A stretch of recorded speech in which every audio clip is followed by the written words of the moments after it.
Fala a verdade. É bom estudar a Bíblia, não é? Não é bom a gente poder ter contato com esse livro maravilhoso e se aprofundar nele, conhecer história, conhecer geografia, significado de palavras. Aí o livro realmente ele vira uma coisa diferente na nossa mão. Aí essa palavra de Deus maravilhosa, a gente tem uma compreensão diferenciada e é um caminho sem volta, né? A gente começa a estudar a Bíblia e aí a gente se apaixona e quer mais e mais e mais. Então, vamos lá, mais um pouquinho. Olá, seja bem-vindo. Aqui nós estudamos a Bíblia e estamos juntos estudando a primeira carta de Pedro. E agora estamos no capítulo 3, no dia de hoje. Deus amado, obrigado por essa carta e obrigado por toda a Bíblia. E obrigado porque o Senhor está presente, nos ajudando.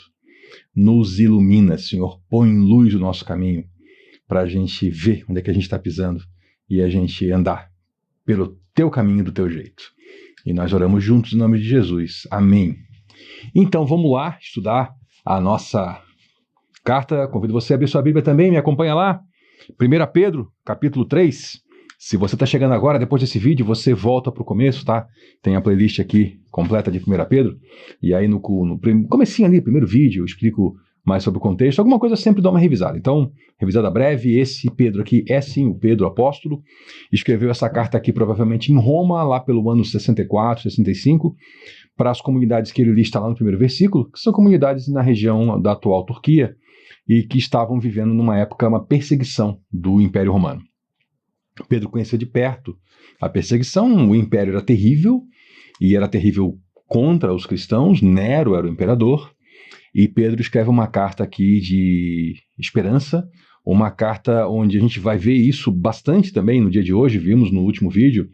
Ele, ao mesmo tempo em que ele não provoca nenhuma revolução, ele leva um conteúdo que vai fazer as coisas mudarem do jeito certo. No capítulo 2, a gente viu ele falando com os escravos, e agora no 3, a gente vai ver ele falando com muita gente, especialmente no âmbito familiar. Então ele fala assim: do mesmo modo, mulheres, sujeitem-se cada uma a seu marido, a fim de que, se ele não obedece à palavra, seja ganho sem palavras pelo procedimento da mulher, observando a conduta honesta e respeitosa de vocês. Da sua mulher, né? Aqui é um momento aqui que está falando dentro do casamento, esposa. E a gente tem que entender contexto para não sair fazendo as barbaridades que muita gente faz nos dias de hoje, né? Gente, a Bíblia, para entrar aqui em contexto, eu preciso de falar isso, tá? A Bíblia, ela é a obra, o livro mais libertador que existe. Não existe nada mais libertador do que a Bíblia. E a Bíblia é o livro que elevou as mulheres à sua condição de dignidade, de criaturas de Deus, de filhas de Deus. É o livro que levou as sociedades a abominarem e abolirem a escravidão. E a gente tem que ter isso em mente, olhando uma perspectiva histórica, para não sair fazendo besteira. Tem gente hoje querendo usar esse texto, que foi lido lá no primeiro século, por escravos e por mulheres, que leram isso aqui como algo extremamente libertador. Tem gente querendo usar isso aqui hoje para oprimir a mulher. Então vamos lá, contexto. Como é que era a sociedade naquela época? A sociedade era em cima do poder do homem, e o homem, ele escolhia a religião da família. Então, normalmente, quando um homem tinha um deus, esse era o deus da família. A mulher, ela não tinha sequer amigos. Quando eu falo amigo, é contato com gente que não fossem contatos do marido. E aí chega o evangelho nessa sociedade, e mulheres começam a se entregar a Cristo. Já havia um movimento anterior de muitas mulheres pagãs indo para dentro do judaísmo. Os homens resistiam muito por causa da circuncisão. Então era mais comum mulheres. E nós sabemos que Paulo, aqui é a carta de Pedro, mas eu vou falar de Paulo agora. Quando começava a pregar, começava sempre por uma sinagoga. Então, naturalmente, muitas mulheres se converteram ao cristianismo. E Pedro escreve para comunidades que Paulo plantou, como, por exemplo, a dos Gálatas. Tá? No começo do capítulo 1 a gente viu isso. Primeiro capítulo 1 dessa carta aqui, de 1 Pedro. Então, nesse contexto, o que aconteceu? Mulheres, numa sociedade com aquela mentalidade, essas mulheres passam, então, a seguir a Cristo e abandonar os ídolos. E os maridos, em muitas famílias, continuaram com a sua velha vida, com seus ídolos. Essas mulheres passavam a se reunir, era nas casas que se reuniam, né, com outros cristãos e passaram a conhecer pessoas que o marido não conhecia. Então, aos olhos da sociedade greco-romana daquela época, o cristianismo poderia parecer uma religião subversiva e que destruía a família. A gente tem que entender esse contexto. Os pagãos olhavam para o cristianismo e diziam assim, olha lá, a família estava bem antes. Agora a mulher sai de casa sozinha, ela conversa com uma outra mulher na rua, o marido não sabe nem quem é aquela outra mulher lá, não conhece o marido dela. Olha só, isso era visão de pagão. Só que o evangelho não era isso. Então Pedro vem e dá um ensino para corrigir essa situação, para não levar a um problema real. Então por isso que ele fala, do mesmo modo que ele falou para os escravos. Assim como a Bíblia é contra a escravidão, mas dá conselhos para os escravos não se colocarem em posição em que eles serão espancados, mortos, torturados, da mesma forma, aqui existem conselhos também para as mulheres. E todos os conselhos, lá do capítulo anterior, eu dei muita ênfase nos vídeos anteriores ao verso 13 do capítulo 2, que diz assim, por causa do Senhor, sujeitem-se a toda autoridade, que é a ordenança aqui sobre cidadania. Então, do mesmo modo, por causa do Senhor. Então podemos dizer aqui assim, ó, por causa do Senhor, mulheres, sujeitem-se cada uma a seu marido. E o que é essa sujeição? Não tem nada a ver com a barbaridade que muitos pregadores estão ensinando hoje em dia. Não tem nada a ver. Por quê? Nós vamos ler o capítulo 3 inteiro. Para pregar certas barbaridades, o sujeito tem que pegar só aqui um trechinho e eliminar o resto.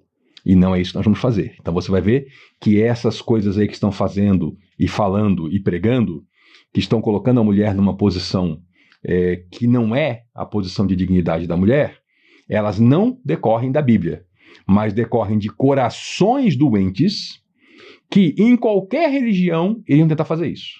Aí no cristianismo eles pegam ali, pinçam alguns versículos, escondem os outros, para poder fazer a sua maluquice que já estava no seu coração. Então, do mesmo modo, mulheres, sujeitem-se cada uma a seu marido, a fim de que, se ele não obedece à palavra, seja ganho sem palavras, pelo procedimento da sua mulher. Então, pensa que nesse cenário, a mulher se converteu, o marido não. Então, se o falar dela não leva ele para Cristo, as ações dela vão mostrar, ele vai olhar e vai dizer assim, poxa, a minha esposa não era tão virtuosa. Toda essa virtude que eu vejo nela, esse caráter, essa transformação, não vem dela. De onde que vem isso? Vem de Cristo. Porque aí você sabemos, essas coisas boas que nós vivemos e expressamos, elas foram plantadas em nós pelo Espírito Santo, por causa da nossa conversão a Cristo. Então ele vai fazer o quê? Observando a conduta honesta e respeitosa. Então a mulher está lá com um marido que é incrédulo, que segue falsos deuses, e ela, como esposa, ela é honesta, respeitosa e ela se sujeita ao marido. Por quê? Porque em termos bíblicos, todo corpo tem uma cabeça. Nós lemos lá com Paulo em Corinto, já lemos isso, já estudamos, que a expressão cabeça na Bíblia não é o cabeçudo que anda por aí hoje, que acha que é o manda-chuva, mas é fonte, é de onde procedem as coisas. Então a ideia aqui da família cristã no contexto bíblico é que do marido procedem rumos que a família toma. E nós vamos ver mais adiante aqui a harmonia do casal e como o marido não deve ser o cabeçudo, mas sim aquele que vai dando esses rumos para a família. Eu ouvi um pastor falar algo muito interessante. O marido, ele é a face externa da família. É ele que dá a cara para a família. Dá a cara ao tapa também. É ele que apanha pela família. É ele que resolve as coisas pela família. E é ele também que vai tomar essas decisões de onde a família vai. Especialmente aqui numa realidade que a gente está vendo aqui no texto sagrado, especialmente, não é uma realidade tão comum hoje, mas ainda existe, onde se vivia numa sociedade que, ainda que urbanizada, muita coisa dependia, sim, do esforço físico. Então era o homem que ia fisicamente resolver uma série de coisas. Desde as coisas da casa, que hoje vivemos uma era de homens inúteis que não sabem nem trocar uma lâmpada, que tem que chamar um técnico para trocar uma torneira em casa, né? Desculpe se você é um desse, então eu lhe aconselho a ser mais útil à sua família, porque você é homem, tem duas mãos, tem olhos, tem ouvidos, inteligência, pega um videozinho na internet, aprende a fazer e faz, e economiza o dinheiro da sua família, tá? Hoje vivemos essa era de homens inúteis, mas aqui no contexto o homem fazia muito trabalho físico. E isso, então, exigia com que o homem tomasse decisões no momento que estava fazendo as coisas para escolher o melhor caminho para a família. Então, por isso, o modelo bíblico da mulher ter uma sujeição ao homem que não tem nada a ver com a bobeira que estão ensinando por aí, mas eu já vou chegar lá. A gente tem que ler juntos o texto para eu poder lhe dar esse contexto melhor. Aqui, Paulo vai fazer aqui, desculpe, Pedro, eu falo tanto sobre Paulo que às vezes eu troco aqui a palavra. Pedro agora vai fazer aqui um parêntese, nessa explicação sobre relação homem e mulher. Já que ele está falando da mulher, ele vai dar um conselho bem prático para as mulheres, tá? A beleza de vocês não deve estar nos enfeites exteriores, como cabelos trançados e joias de ouro e roupas finas. Ao contrário, esteja no seu interior, que não perece. Beleza demonstrada num espírito dócil e tranquilo, o que é de grande valor para Deus. Vou trazer para hoje. Você olha para uma mulher. Ela tem uma aparência muito bonita. Está bem adornada, cabelo bem feito, boa maquiagem, roupas boas. E quando você conhece essa pessoa, conversa com ela, você descobre que a pessoa é podre. Que toda a beleza dela é só aquela casca. Agora imagine se você conhece uma mulher semelhante a ela, bonita, também adornada, e quando ela abre a boca, você percebe que a beleza daquela mulher não era aquela aparência que era agradável, mas o conteúdo dela. Tá entendendo? A beleza da mulher não pode ser o que está por fora. A beleza da mulher tem que ser o que está por dentro dela. Tem que ser aquilo que ela demonstra no relacionamento, não aquilo que se consegue ver apenas numa foto. É esse o conselho aqui. Porque na antiguidade, o que se fazia? As mulheres que tinham acesso usavam muito adereço, joia, ouro, se usava ouro até no cabelo, inclusive, se usava joias no cabelo, belos trançados, e isso é o que constituía a beleza da mulher. Pedro está falando com a mulher cristã, ele falou, vocês não. Veja que ele não está proibindo o adereço. Esse é o erro de muitos, tá? Colocam no texto o que não está no texto. Pedro não está proibindo o adereço. Ele está proibindo que a beleza esteja no adereço. A beleza da mulher tem que estar no interior dela. Não parece. É demonstrada num espírito dócil e tranquilo. E olha só, esse espírito dócil e tranquilo é de grande valor para Deus. A gente está vivendo numa era onde estão pregando que as mulheres devem ser não dóceis e não tranquilas. Que as mulheres devem ocupar um papel social que é do homem, e o homem deve ocupar um papel social que é da mulher, e os dois devem ocupar um papel social de qualquer coisa, enfim, uma confusão tremenda. Mas veja que um espírito dócil e tranquilo é de grande valor para Deus. Então, quem tem o seu espírito dócil e tranquilo, coloca esse espírito a serviço de Deus com grande valor. Pois era assim que também costumavam adornar-se as santas mulheres do passado. Aqui Pedro, há 2000 anos atrás, falando de mulheres do passado dele ainda, cuja esperança estava em Deus, essas mulheres. Elas se sujeitavam cada uma a seu marido, e aqui ele vai conectar com o verso 1 para a gente entender o sujeitar-se, tá? Elas se sujeitavam cada uma a seu marido, como Sara, que obedecia a Abraão e o chamava de Senhor. Dela vocês serão filhas, se praticarem o bem e não derem lugar ao medo. Nós temos que agora conhecer a história de Sara e Abraão. Porque Pedro estabelece o padrão de sujeição da mulher com o padrão de Sara e Abraão. Vamos acordar. Pedro está escrevendo para a igreja. A igreja aqui lia a Bíblia, diferente de muitas igrejas hoje. Hoje tem igreja que nem Bíblia tem. Tá cheio. Naquela época as pessoas aqui, era pouca gente que lia, mas liam nas casas, uns liam para os outros, tá? As pessoas conheciam a Bíblia e elas conheciam a história de Sara e Abraão. Vamos ver você conhecer? Pois é. Essa história está lá no Gênesis. E ele fala que Sara chamava Abraão de Senhor e ela se sujeitava a ele. O interessante é que quando a gente vai para o Gênesis, olhar a história de Sara, ela é diferente dessa que esses sujeitos opressores de mulheres estão pintando por aí. Porque Sara e Abraão tinham uma relação muito harmônica. Aliás, que deixaria esses pregadores que não gostam de mulheres escandalizados. Porque nós lemos, por exemplo, na passagem lá de Sara com Agar, que Abraão se sujeitou ao que Sara disse para ele. Então veja que Sara se sujeitava a Abraão e chamava ele de Senhor. né? A expressão aqui em grego, Kyrie, né? Então ela tinha uma relação de muito respeito. Abraão, ele era o comandante ali de uma tropa de mais de 300 homens, que entre seus parentes e vizinhos, ele reuniu como um pequeno exército até para defender e resgatar seu sobrinho Ló, que havia sido sequestrado numa guerra.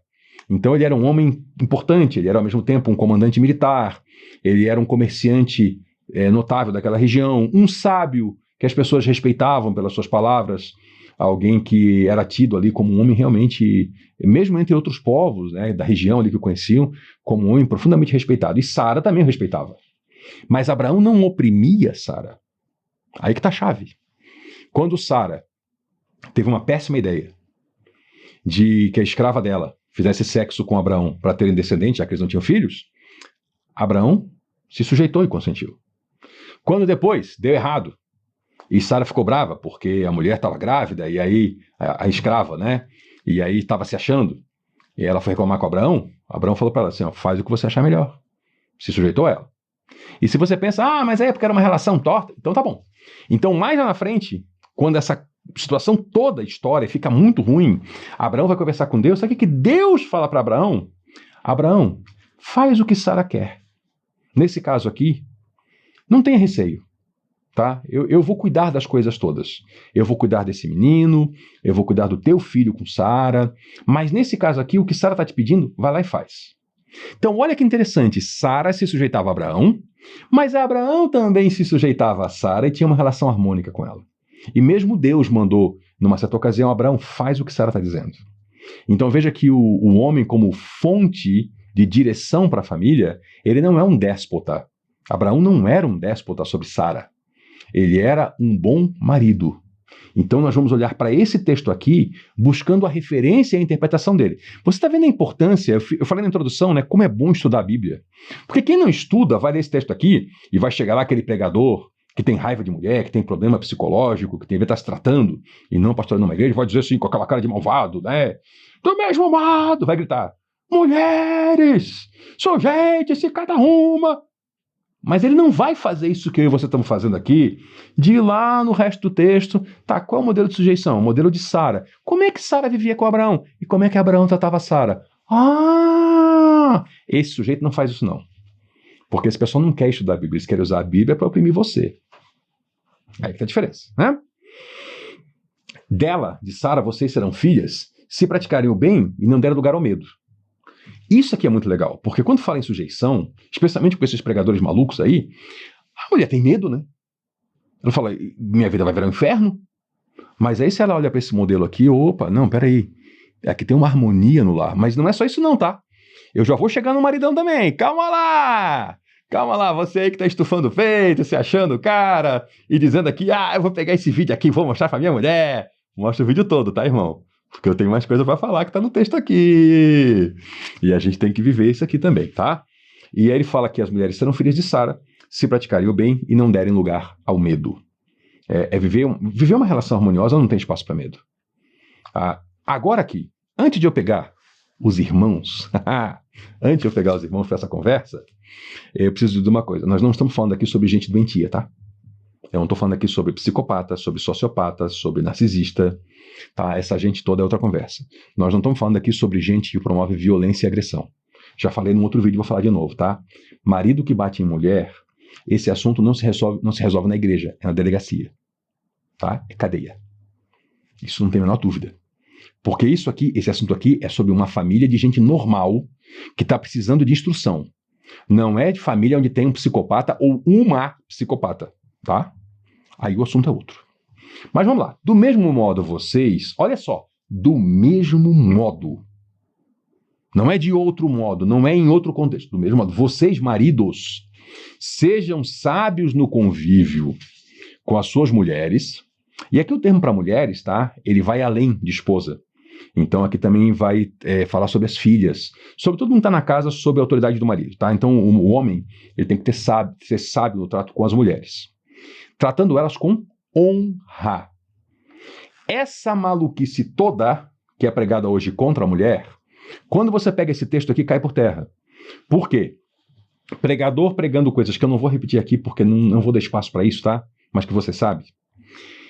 Não vai dar Não casa quando aqui a palavra fala assim: marido, trate as mulheres com honra, como parte mais frágil. Ora, se a mulher é a parte mais frágil, eu tenho que ter cuidado com ela. Eu tenho que cuidar não só da parte física dela, assumindo os encargos físicos da minha casa, mas também da parte emocional, da fragilidade emocional. Homem, se você não sabe do que eu estou falando, dê uma pesquisadinha na internet, assim, nos vídeos de biologia, e tente descobrir o que uma mulher passa durante um ciclo menstrual, que ela passa a vida toda, da vida adulta dela, né, até entrar na menopausa, as oscilações hormonais e o impacto disso nas emoções da mulher. Tente descobrir. E aí tenha um pouquinho mais de compaixão pela sua esposa e trate ela com honra e como vaso mais frágil. Não olhe só para ela como fragilidade física, mas sim como fragilidade emocional, sujeita a tantas variações fisiológicas do corpo que mexem tanto com as emoções dela. Tente aprender um pouquinho, já que eu e você não podemos viver isso, tente aprender um pouquinho o que uma mulher passa de oscilações com uma gravidez, com o criar de um filho. Tente aprender um pouquinho para ter o quê? Compaixão e honrar a mulher como parte mais frágil, e ainda mais, hein? Como co-herdeiras do dom da graça da vida. Um dia um pastor falou uma coisa que eu achei muito legal, vou dizer para você aqui, meu irmãozão, você que não trata legal sua esposa, você já parou para pensar quem é seu sogro? Já parou para pensar? Que você vai estar um dia diante do trono branco, de joelhos diante do seu sogro, do pai da sua mulher, que é Deus, o criador do céu e da terra, e você vai prestar conta de como é que você tratou a filha dele? Interessante pensar isso, né? Co-herdeiras do dom da graça da vida. É aqui para fechar o vídeo. Essa parte eu gosto, irmãos. É aqui que o irmão machão, ele fica assim, né? O machão falando no mau sentido, aquele machista, aquele cara ruim com a mulher. É aqui agora que o negócio aperta e o cara fica vermelho e range os dentes e fala assim, lasquei-me. Lasquei-me. De forma que não sejam interrompidas as suas orações. Tá vendo, irmãozão? Você que trata mal sua mulher, as suas orações, ó, estão interrompidas. Por isso que você não ora e nada acontece, meu irmão. Por isso que você tem essa sensação, e não é essa sensação, não, é real, de que as suas orações não passam do teto, porque elas estão, ó, interrompidas. Sabe por quê? Porque você não trata sua mulher com honra, não trata ela como vaso mais frágil, como co-herdeira da graça, e aí as suas orações foram, ó, interrompidas. E como eu gosto desse texto. Sabe por quê? Porque ele pega todo esse bando de gente ruim, que distorce o que a gente leu até agora, para oprimir a mulher, e nesse momento o cara range os dentes. Como se diz, né? É a hora que a porca torce o rabo. Porque, meu irmão, sobre a mulher não é dito nada disso, não. Esse recadinho aqui é só para nós homens. Tá? Quem trata mal as mulheres da sua casa, as suas orações são interrompidas. E aí, meu irmão? Vai continuar sendo cabeçudo ou vai se sujeitar à autoridade da palavra? Muito obrigado pela sua companhia. Se esse vídeo foi bom ou foi ruim para você, passe para alguém e volte na próxima, porque aqui nós estudamos a Bíblia. Até lá!